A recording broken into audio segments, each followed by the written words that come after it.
안녕하세요. 안녕하세요. 금강경에 물들다 7번째 시간입니다. 맞나요? 네. 8번째 아니죠? 우리가 7번째라고 하는 건 벌써 6번을 했다는 거잖아요. 한 6번쯤 했으면 앞으로 이 법회가 어떤 방향성으로 나아갈 것이다 라고 하는 것들을 눈치가 빠르신 분들은 벌써 눈치를 채셨을 거고, 눈치가 안 빠르신 분들도 어느 정도 감을 잡으셨을 거예요. 그러니까 금강경에 물들다 이거는 전달 방식에 대한 이야기예요. 전달 방식. 전달 방식이 어떤 느낌이냐면 한강 한강 이 법회를 듣다 보면 전체를 통해서 전달하고자 하는 맥락이 있는데 그 맥락에 자기도 모르게 물들게 된다는 거예요.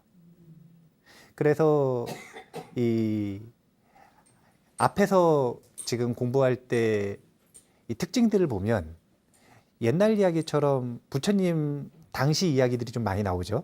오늘도 또 나올 거예요. 원래 물드는 데 있어서는 이야기가 최고거든요. 그럼 무엇에 물들어야 되는가? 그것이 사실은 이미 6번 하는 동안 나왔어요. 그런데 눈치가 조금 느리신 분들을 위해서 제가 다시 한번 정리를 해드리려고 그래요. 그게 뭐냐면 이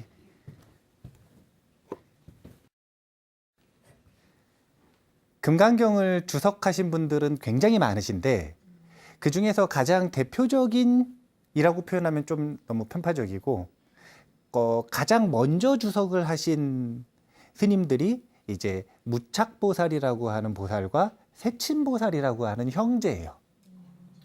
그런데 이 두 분의 이 주석이 인도를 대표하는 금강경 주석이 됩니다.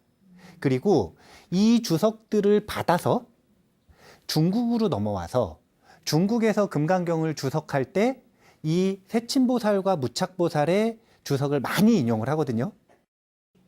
근데 그 중에서도 특히 많이 인용되는 건 세친보살의 주석이에요. 세친보살의 주석이라고 하는 건 이런 거예요. 뭐냐면 불교 공부를 하다 보면 의심이 생긴다 이거예요. 의심이 생기죠? 그러면 그 의심을 어떻게 제거해 나갈 것인가 이것을 가지고 왜 보면은 우리가 무엇인가를 공부를 하는데 의심이 생겨요? 근데 의심이 사라졌어요. 영원히 사라지든가요? 또 생기든가요? 네, 다음 날 또 생겨요. 여기서도 의심을 제거해가지고 집에 가잖아요? 문 열고 들어가면 또 생겨요. 끊임없는 의심과의 싸움인데 이 의심을 제거해 나가는 과정으로서 성불의 과정을 보여주고 있는 것이 세친보살의 주석입니다. 자, 누가 나를 화나게 하는 경우 있어요, 없어요? 있어요. 예, 오늘도 있었죠? 네. 오늘도 있었죠? 괜히 나 혼자 마음이 불편하고 막 불안하고 두렵고 이런 일이 있나요, 없나요? 그 번뇌의 이름이 무엇이든 상관없이 마음이 불편하면 무조건 제일 먼저 생각해 봐야 되는 건 뭐냐면 너 때문이 아니라 내 마음이 흔들렸다라는 것. 내 마음이 흔들렸다라는 것. 그래서 감산대사는 굉장히 간단한 논리예요. 그게 뭐냐면 금강경에서 말하는 금강이라고 하는 마음은 지난번에 얘기했던 것처럼 벼락도 아니고 다이아몬드도 아니고 그냥 벌써 뭐냐면 부처님 마음이에요. 불심. 근데 이 불심은 특징이 뭐냐면 편안할 안자 써서 안심이에요. 무슨 얘기를 하는 거냐면 안심하고 있으면 부처님이라는 거예요. 안심하고 있으면 부처님이라는 거예요.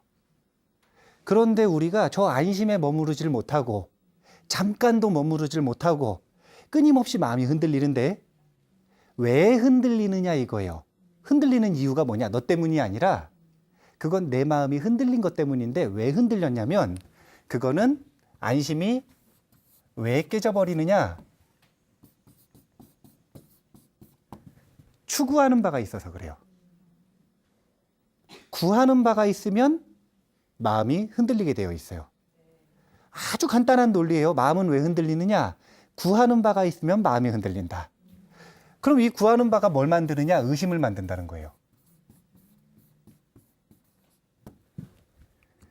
그래서 세친보살의 주석을 인용해서 금강경을 어떤 경전으로 보는 거냐면 추구하는 바가 만들어내는 이 의심을 끊임없이 끊어버린다 이거예요. 그럼 어떻게 되느냐? 안심으로 되돌아간다. 그것이 강렬하고 그것이 힘이 써지면 그것이 바로 부처님 마음이다. 완벽한 안심을 이루는 것. 이것이 바로 부처님의 마음을 이루는 방법이다. 이렇게 제시를 하시는 게 감산대사의 금강경이에요. 그래서 이 간단한 논리, 안심이 부처님 마음인데 우리는 왜 안심이 깨지는가? 구하는 바가 있어서다. 그러면 구하는 바는 무엇을 만들어내는가? 의심을 만들어낸다 이거예요.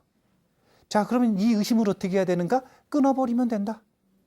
그러면 자연스럽게 안심으로 돌아간다. 그래서 금강경은 이 안심을 경험하도록 하고 안심이 돌아갈 곳임을 천명하고 그리고 이 안심에 의지해서 부처님으로 살아가는 기간을 점점 넓게 만들어지고 길게 만들어주기 위한 경전이 바로 이 금강경이다. 이게 우리가 한 학기가 지금 몇 강일지 모르겠는데 그 내내 배워야 되는, 물들어야 되는 아주 간단한 논리예요. 복잡해요? 간단해요? 예, 말은 쉽죠. 말은 쉽죠. 예, 근데 그런 거 아셔야 돼요. 말이라도 쉬워야 돼요. 실행하기 어려운 건 맞는데 말까지 어렵잖아요. 그럼 아예 실행할 엄두가 안 나요.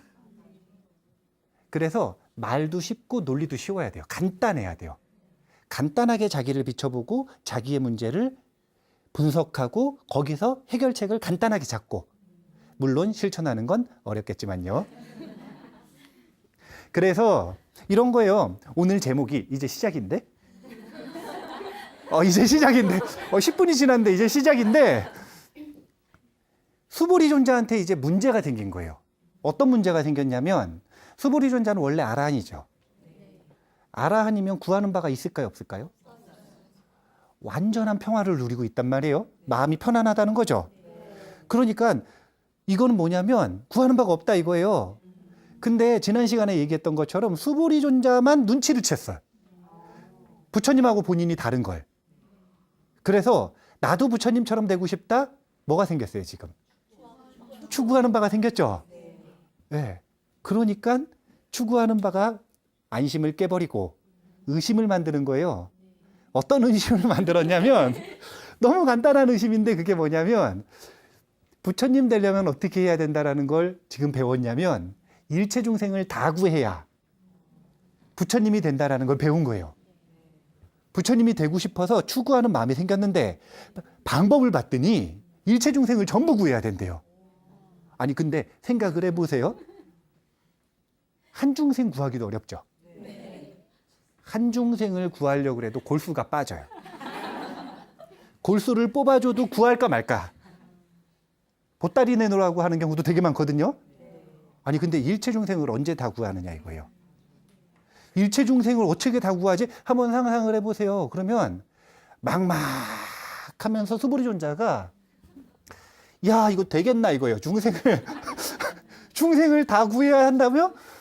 이거 지금 부처님 되는 거 과연 가능한 일인가? 이런 의심으로 이어질 수밖에 없는 거예요.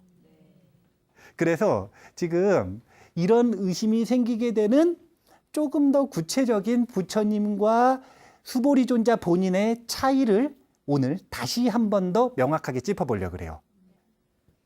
뭐가 다른가? 지난 시간에 이미 했기 때문에 정리를 먼저 해보자면 부처님한테 뭐가 있냐면 일체지가 있어요. 아라한에게는 일체지가 없어요. 일체지라고 하는 게 뭐냐면 모든 것을 아는 걸까요?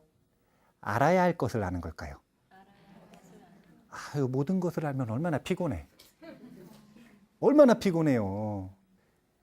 일체지라고 하는 건 알고자 하는 것을 걸림없이 아는 지혜를 일체지라고 합니다. 그리고 이 일체지와 함께 부처님께만 있는 게 대연민삼매라고 하는 게 있어요. 이게 뭐냐면 대연민, 큰 자비라는 뜻이죠. 큰 자비로서 부처님께서는 새벽에 항상 삼매에 들어가시는데 그 삼매 속에서 무엇을 살피시냐면 세상을 살펴봅니다. 그래서 경전에는 어떤 정형구가 있냐면 대연민 삼매의 그물에 오늘 어떤 제자가 걸리는가 이것을 본다 그래요. 그러면 그물이 있으면은 그 그물에 누가 걸리느냐? 깨달음의 인연이 무르익은 존재. 그 존재를 세상을 쭉 살펴보면서 누가 오늘 깨달을 인연이 되었는가를 살펴보는 거예요. 그래서 누군가가 깨달을 인연이 무르익었어요. 여기 있는 저 법부님이 무르익었다고 생각을 해보세요. 그럼 부처님께서 줌인 해가지고 어떤 일이 있는지 쭉 보시는 거예요. 줌인 해가지고 어떤 일이 있는가 딱 보는 거예요. 그래서 그날 신통으로 내가 저 친구한테 가면 어떤 문답을 할 것인지, 그래서 그게 어떤 도움을 줄 것인지, 그래서 어떤 깨달음을 얻을 것인지를 리허설을 미리 하십니다. 신통으로. 그리고 나서 이미 본인은 리허설 다 했잖아요. 그러니까 안한 존재한테 말도 안 하고 가시는 거야. 갑자기 아침에 부처님 없어지신 거예요. 경전에 보면 그런 일이 되게 많아요. 안한 존재가 굉장히 난감한 일이 많아요. 부처님 갑자기 없어지셨어요. 어디 가셨나 봤더니 350km 걸어가시고 계시는 거예요, 지금. 아침부터 일어나가지고 그 깨달은 무르익은 그 존재 때문에 350km 걸어가고 계시는 거예요, 지금. 그렇게 직접 가셔가지고 리허설대로 하는 겁니다. 이 두 가지가 바로 아라한과 부처님의 차이입니다. 왜 이런 차이가 만들어졌느냐? 서원의 차이예요. 서원의 차이. 서원이라고 하는 게 뭐냐면 나는 상수제자가 될 거다 라고 사리불존자가 서원을 했더니 본인이 데리고 온 1250 아라한 중에 본인 제자들보다 늦게 깨달았잖아요. 훨씬 늦게 깨달았잖아요. 왜냐하면 서원의 차이 때문에. 더 오래 수행하면 더 깊은 지혜를 얻는 거예요. 그래서 결과는 뭐냐면 일체지하고 대연민삼매가 바로 중생을 구제하는 힘에서 차이를 불러일으키는 거예요. 사리불존자 만났을 때는 아라한이 못 됐는데 부처님 딱 만나니까 아라한 바로 되는 거예요. 이런 식으로. 그러니까 이 두 가지는 원인은 서원에서 차이가 있는 거고 결과는 중생을 구제하는 힘에서 큰 차이를 보인다. 자, 여기까지가 정리된 내용이고요. 그래서 한번 이야기를 보죠. 이 불교 경전에 보면은 7살짜리 사미들이 꼭 깨달아요, 보면. 아니, 아이들 무시하시면 안 돼. 보면은 부모님들이 법회 때 전화하셔야 애들 데리고 가도 되냐고. 그럼 데리고 오라 그러거든요. 애들이 못 버틸까봐. 법당에서 법문 못 들을까봐. 그냥 두시면 된다고 데리고 오시라고. 못 버틸까봐, 못 알아들을까봐, 이거 부모님 착각이에요. 아이들이 훨씬 순박하게 받아들입니다. 그래서 어른들 향해서 설법했는데 꼭 보면 애들이 깨달아요. 아이들은 업식이 청정하기 때문에 아이 때는 금방 깨닫는 거예요. 그래서 7살짜리 사미 중에 아라한이 된 유명한 사미들이 있는데 그 중에 한 명이 빤띠따라고 하는 사미예요. 빤띠따. 근데 이 빤띠따가 출가를 했단 말이에요. 출가를 딱 했어요. 근데 이제 출가를 해가지고 누구한테 출가를 했냐면 사리불존자한테 출가를 했어요. 지혜제일 사리불. 사리불존자가 7살짜리 사미를 데리고 이제 가리킬 때 보통 뭐부터 가리키냐면은 가사 입는 법, 걷는 법, 바로 드는 법, 말하는 법. 스승을 어떻게 시봉하는지, 사람들을 만났을 때는 어떻게 얘기해야 되는지 이런 걸 하나하나 가르쳐요. 그래서 한 2주 정도 또는 4주 정도를 가르치고 탁발도 직접 밖으로 못 데리고 다니시고 그러거든요.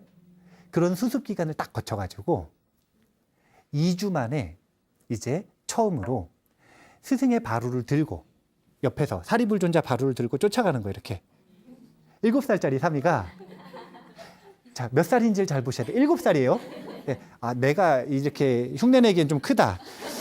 제가 흉내내기엔 좀 키가 큰데 요만한 7살짜리 사미가 사리불존자 앞에 가는데 사리불존자 바루를 딱 들고 스승 시봉한다고 이렇게 쫓아가는 거예요, 지금.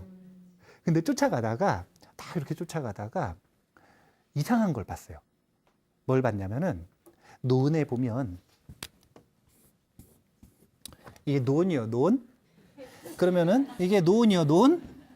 그러면 여기 이렇게 해가지고 이렇게 해서 물 들어가는 요런 도랑이 있죠. 저 도랑을 보고 그걸 유심히 관찰을 하다가 이상한 점을 발견한 거예요.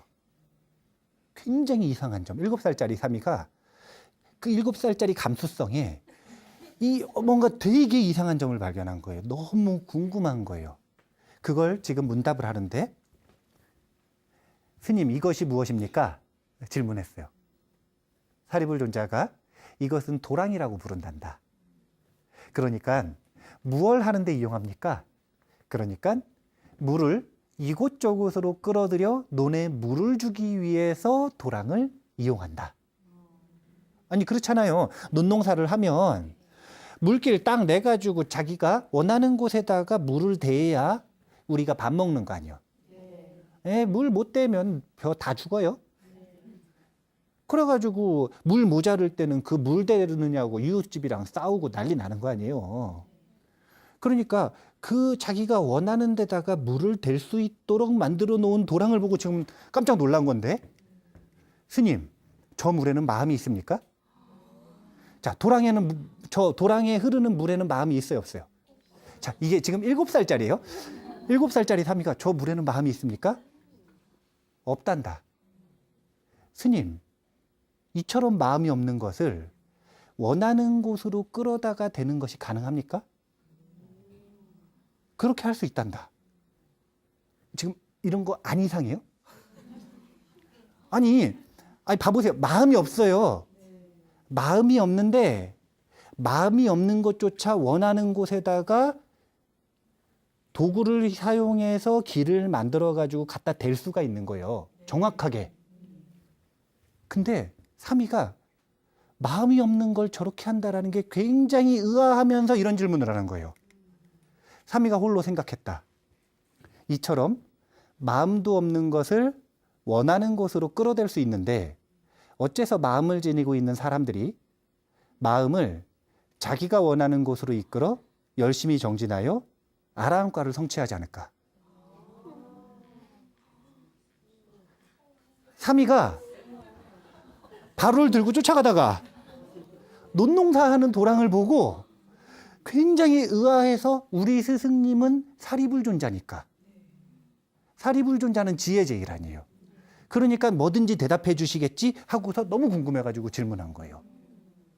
아니 이게 궁금해야 돼요. 왜 궁금해야 되냐면은 우리가 이제 요즘에 보면은 이 우리나라 조계종단의 대표 수행은 가나선인데 근데 그 가나선을 열심히 하려면 기초가 되는 수행을 하는데 그게 윗바사나하고 사마타라고 하는 수행이에요.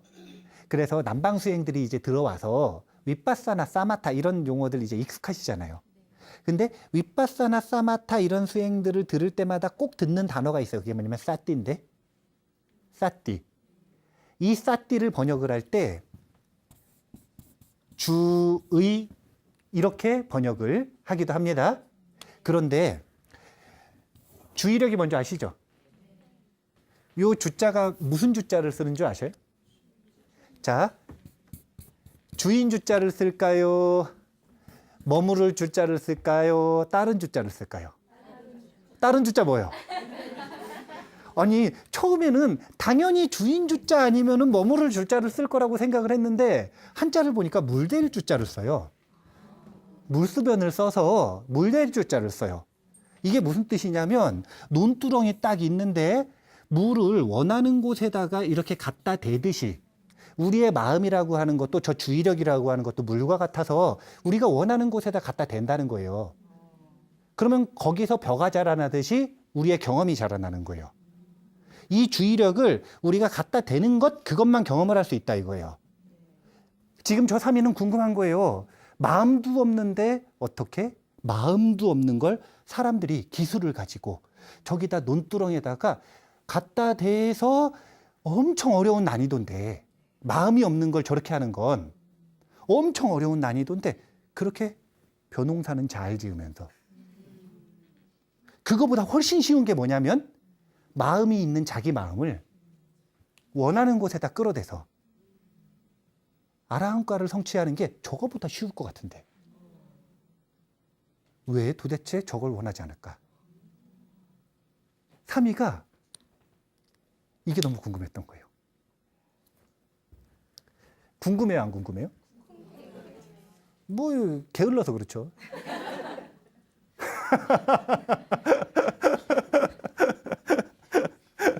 그런데 3위가 이번에는 또 가다가 화살 만드는 곳을 봤어요. 화살 만드는 곳에서도 또 똑같이 질문합니다. 마음도 없는 활대를 아주 곱게 펴는 게 가능한데 왜 마음 있는 존재들이 마음을 곱게 펴서 알아하니 안 되느냐 이거예요. 이번엔 바퀴 만드는 곳에 갔어요. 마음 없는 나무들 가지고 바퀴를 이렇게 만드는데 왜 도대체 사람들은 마음을 지니고 있으면서 자기가 원하는 곳으로 이끌어서 열심히 정진해서 아라한과를 성취하지 못할까? 너무 궁금한 거예요. 우리는 자기 마음이 자기 거라고 생각해요? 너무 거라고 생각해요? 자기 거예요? 너무 거예요? 내 것도 아니고 너무 것도 아니라 이유는 간단한데요. 내 거면 내 마음대로 돼야 돼요? 안 돼야 돼요? 밤에 잠 올 때 잡생각이 많아. 근심 걱정이 많아요. 멈춰라 그럼 멈춰지든가요? 그게 뭐 내 거예요? 그게 뭐 내 거예요? 멈춰라 그래서 멈춰줘야 내 건 거잖아요. 그래야 내 거예요. 마음이 무슨 내 거예요?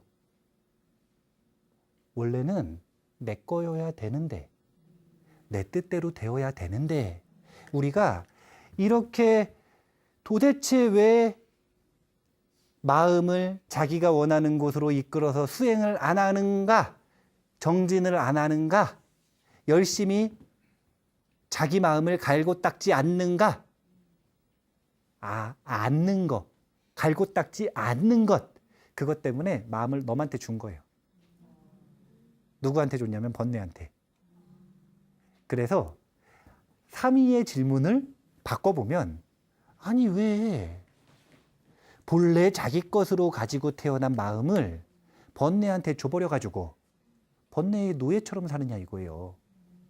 마음이 없는 것도 저렇게 논 만들고 활 만들고 바퀴 만들고 그런 기술을 가지고 있는 사람들이 조금만 노력하면 원래 내 거 마음 그거 갈고 닦아가지고 알아야 될 건데 제 말이 아니라 3위의 말이에요.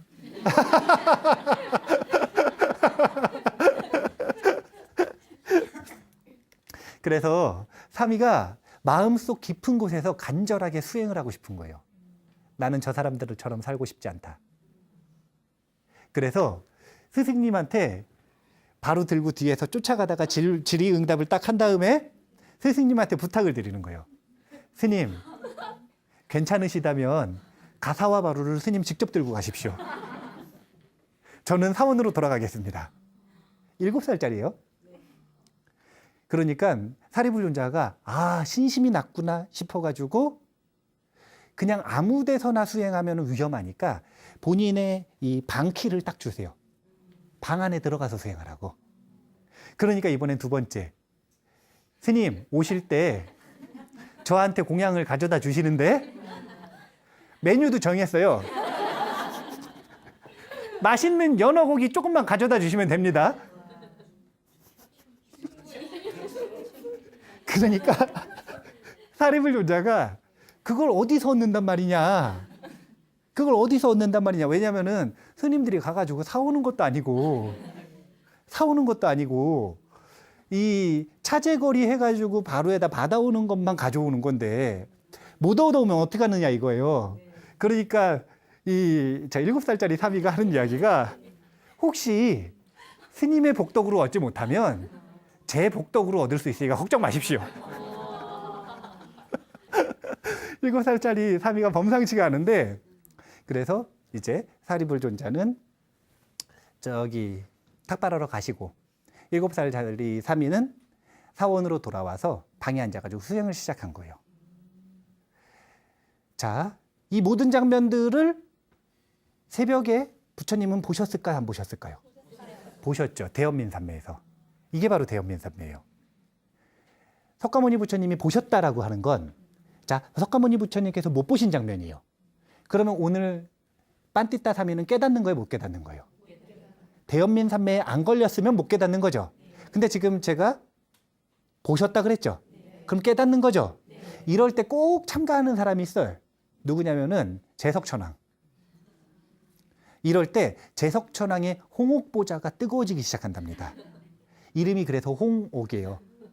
시뻘개지면서 엉덩이가 뜨거워지기 시작하는 거예요. 언제 엉덩이가 뜨거워지냐면 공덕을 지을 수 있는 찬스가 왔을 때 천신들은 공덕에 목숨을 걸어요.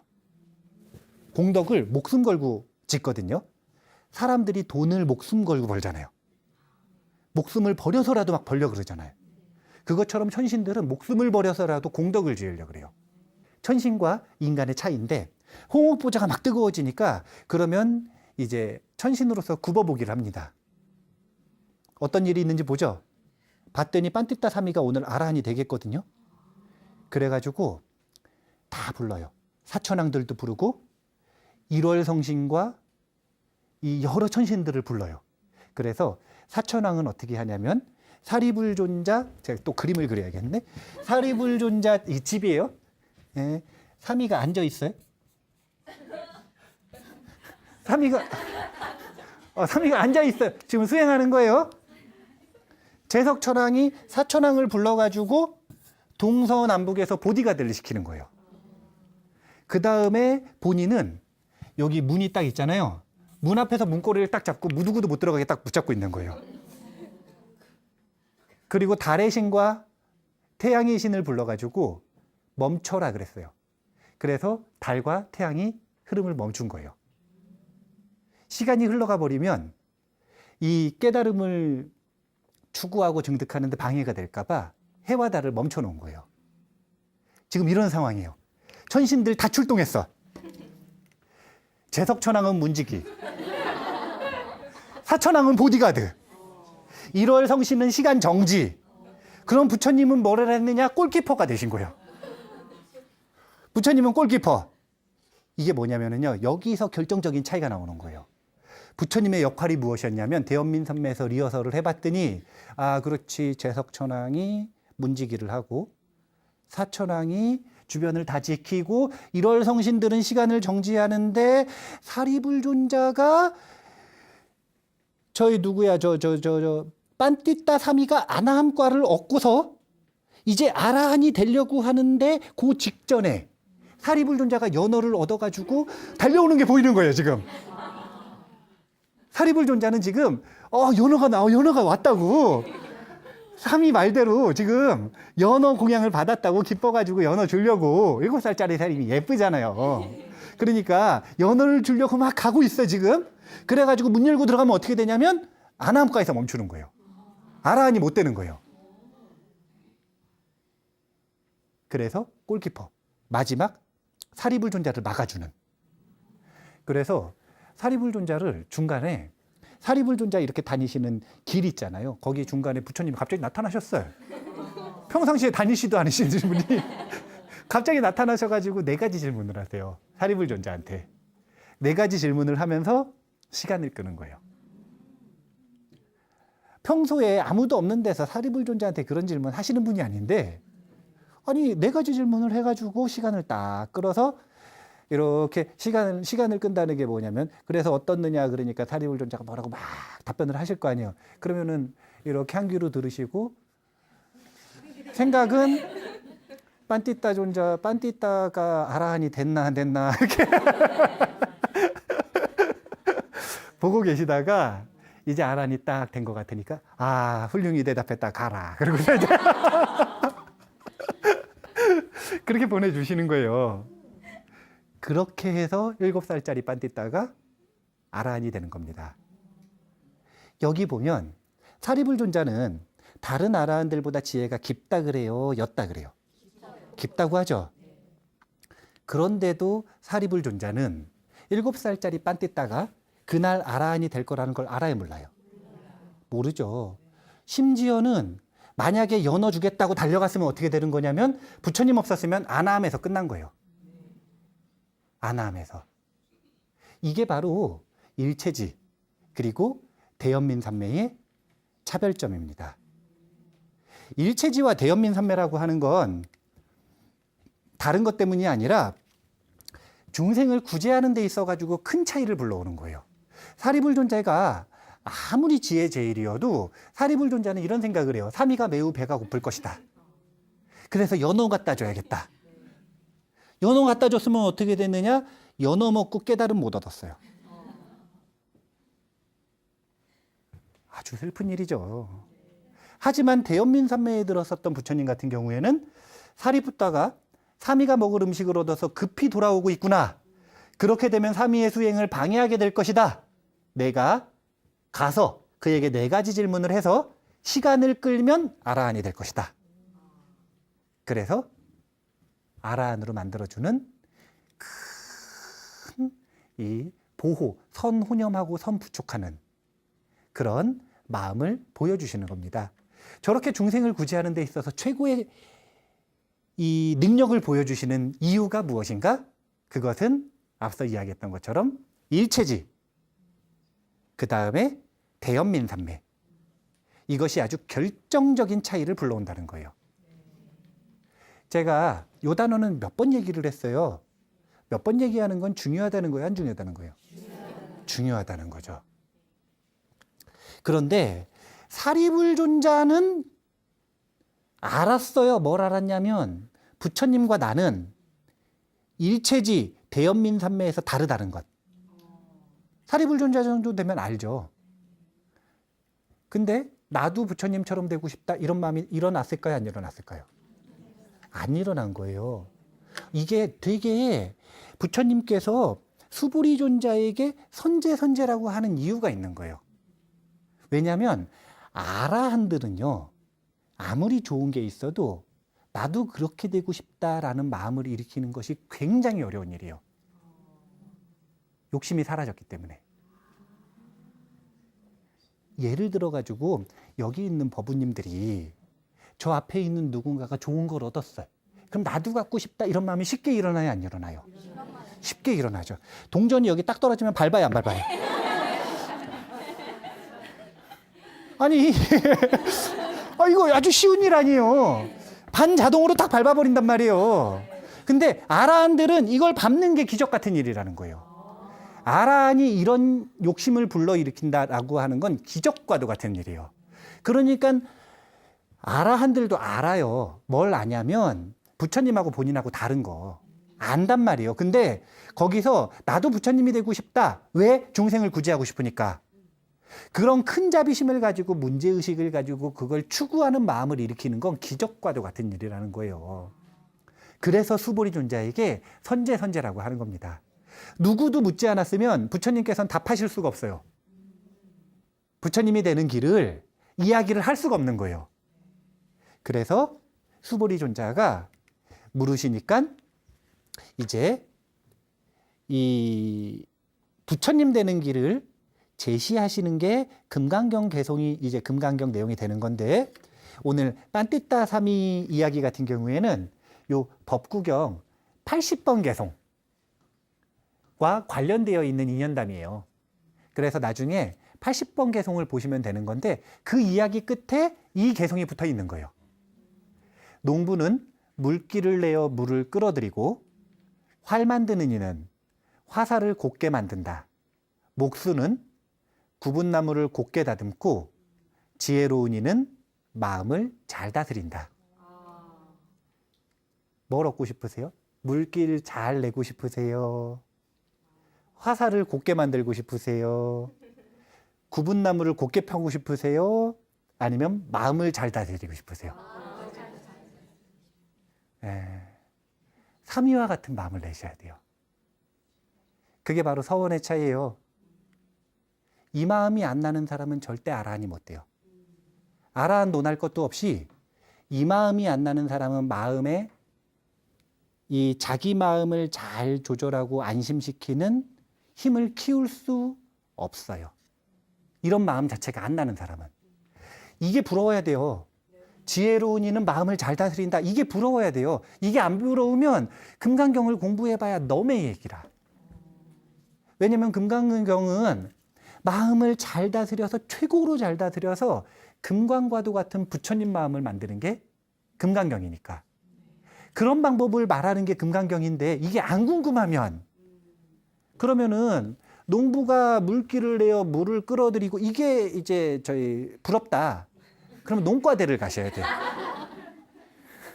농대 수업을 들으셔야 돼요. 잘못 오신 거라 이게 궁금한 사람들이 지금 금강경을 공부해야 되는 거예요. 다 궁금하시죠?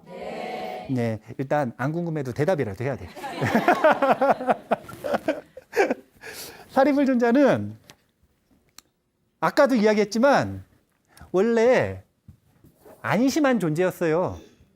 사리불존자의 안심과 부처님의 안심은 같을까요, 다를까요? 다르죠.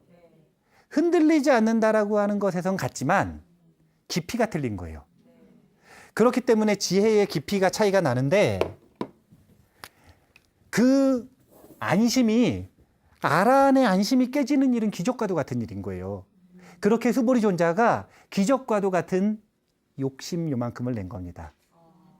아라한이 욕심을 내는 건 중생이 욕심을 내지 않는 것보다 더 어려운 일이에요. 무슨 얘기인지 아시겠죠? 네.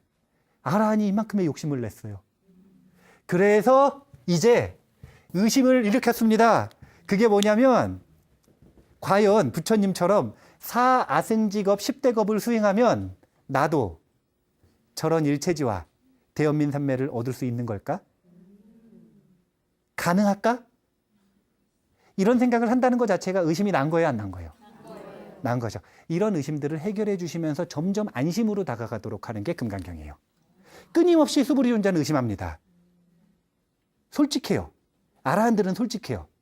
중생은 의심이 나면 숨겨요, 솔직히 얘기해요? 숨기죠. 아라한들은 솔직해. 자아에 대한 집착이 없기 때문에 의심이 나면 솔직해요. 그래서 금방 푸는 거죠. 근데 중생은 숨겨요. 화났어? 안 났어. 아니, 옆에 사람 보면 다 화난 거 아는데 자기는 안 났대요. 그게 중생이고 아라한은 화났어? 났어. 다만 그 화난 것에 사로잡히고 끌려다니지 않을 뿐이죠. 자, 사항승직업 10대겁을 수행하면 과연 가능할까? 가능할까요? 안 가능할까요? 자, 제가 얘기해 드릴게요. 불가능해요. 왜냐면요, 최소 시간이에요. 일체지를 얻는 최소 시간. 일체지자가 되는 최소 시간으로 잡는 게 대승불교에서는 사아생직업 10대겁입니다. 그러니까 최소 시간이라고 하는 건 최고로 재능이 있는 사람이 최고로 노력을 했을 때 이렇게 되는 거죠. 그러니까 일반적으로는 이거보다 좀 오래 걸릴 거예요. 이제 여담으로 부처님들도 지혜를 수행하는 것을 중심으로 부처님이 되시는 분이 있고 신심을 닦는 것을 중심으로 부처님이 되시는 분이 있고 정진을 열심히 해가지고 그 정진력으로 부처님이 되시는 분이 있거든요. 지혜, 신심, 정진 셋 중에서 어떤 항목이 제일 먼저 부처님이 될 것 같으세요? 지혜는 사아생직업 10대겁이 걸린답니다. 그러니까 올바른 신심을 가지고 올바른 지혜로서 정진을 해 나가야 가능한 거예요. 그래서 사승직업 10대급 수행하면 과연 가능할까? 이게 지금 수보리존자의 마음이에요. 그 마음의 구조를 한마디로 표현하면 이렇습니다. 부처님을 원하게 됐어요. 하지만 의심이 생겼습니다. 정말 중생 다 구제할 수 있을까? 일체 중생을 머릿속으로 개념적으로 생각하지 마시고 옆에 있는 사람 봐보세요. 그 사람 구해야 돼요. 그 사람 구해야 중생분의 1 부처님 된 거예요, 지금. 이거 과연 가능하겠는가? 그래서 안심이 깨지다. 마음이 불안해지다. 이 악순환이 있단 말이에요, 지금. 마음이 편안했는데 구하는 게 생겨서 불안해졌어요. 번뇌로워졌어요. 이거 이제 어떻게 해결할 것인가? 이것을 금강경 뒷이야기를 보면서 우리가 공부를 해야 됩니다. 그런데 한 가지만 더 생각을 해보죠. 안심을 하는 게 나아요? 아니면은 안심이 좀 깨지더라도 구하는 게 나아요? 여기서 이제 성향이 나오는 거예요. 여기서 성향이 나오는 거예요. 누군가는 수보리존자처럼 기적과도 같은 요만큼의 욕심을 낼 거고, 누군가는 그렇지 못하고 안주해 버릴 거고요. 이제 다음 시간은 안심할 것인가 아니면 추구할 것인가, 안심할 것인가 추구할 것인가, 이게 바로 보살의 역설입니다. 보살의 역설, 안심할 것인가 추구할 것인가, 이 이야기를 가지고 한번 금강경을 또 공부를 해볼게요. 오늘 여러 가지 이야기를 했는데 우리가 물들어야 되는 게 뭔지 정확하게 아셔야 돼요. 그건 뭐냐면 딱 하나의 질문이에요. 마음이 불편하다. 그럼 내가 구하는 게 있다. 이거 찾는 거. 그렇게 해서 마음이 편안해진다. 그럼 거기가 바로 내가 머물러야 되는 안심, 금강심, 불심이라는 것. 이 논리를 스스로에게 확고하게 기억시켜 주시고 연습시켜 주시면 그게 바로 금강경 수행입니다. 아시겠죠? 네. 그러면 오늘 이만 마치겠습니다. 감사합니다.